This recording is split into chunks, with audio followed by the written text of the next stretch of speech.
દિવાળીનું પાવન પર્વ દરેક મનુષ્ય બાહ્ય જગતમાં તો ઉજવી જ રહ્યો છે, પણ આજે આપણે એક ભીતરની આંતરિક દ્રષ્ટિ પ્રાપ્ત કરીને હર હંમેશ માટે જીવનને પ્રકાશમય અને આનંદમય બનાવીએ. તમે દરેકે રામાયણ વાંચ્યું હશે, રામાયણની સિરિયલ જોઈ હશે, બરાબર? તો એ બધામાં એક સાર તમે નોટિસ કર્યો?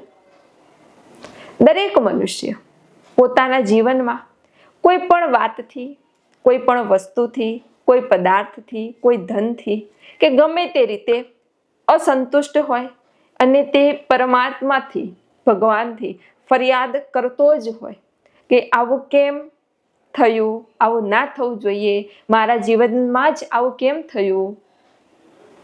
દરેક મનુષ્ય મોટા ભાગે ફરિયાદ લઈને બેઠા જ હોય છે.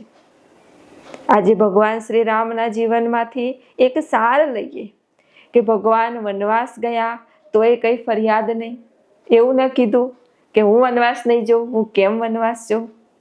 માં સીતાએ સુવર્ણ હરણની માંગણી કરી અને પછી રામ અને રાવણનું જે યુદ્ધ થયું અને જેમાં ભગવાન શ્રી રામ વિજય થયા, તો ત્યારે પણ ભગવાન શ્રી રામે માં સીતાને એવું નહોતું કહ્યું કે કેમ સુવર્ણ હરણ માગ્યો, આ તે માગ્યું એટલે આવું થયું. કીધું એવું કદી? એવી કઈ ફરિયાદ કરી? કઈ જ કીધું? ના, કોઈ જ ફરિયાદ નહીં, કઈ જ નહીં. જે સમયે જે સ્થિતિ આવી, જે પરિસ્થિતિ આવી તેને પ્રેમથી સ્વીકારી એની સામે ઊભા રહ્યા અને વિજય પ્રાપ્ત કરીને જ્યારે ભગવાન અયોધ્યામાં આવ્યા ત્યારે આખા વિશ્વએ આ દિવાળીનો પાવન પર્વ ઉજવ્યો અને દીપક પ્રગટાવ્યા. શેના દીપક? ગાયના શુદ્ધ ઘીના દીપક. આ દીપક પ્રગટાવવાથી વાતાવરણમાં એક સકારાત્મક ઉર્જા પણ આવે છે, એક સકારાત્મક વાઇબ્રેશન પણ આવે છે અને એ દીપક, એ કોડિયા આપણને ભીતરના પ્રકાશની, ભીતરના ઉજાસની પણ યાદ અપાવે છે.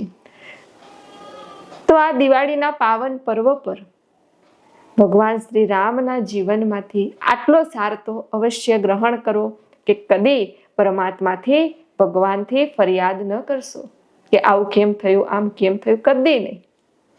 પ્રેમથી, શાંતિથી જીવન જીવો. બસ એ જ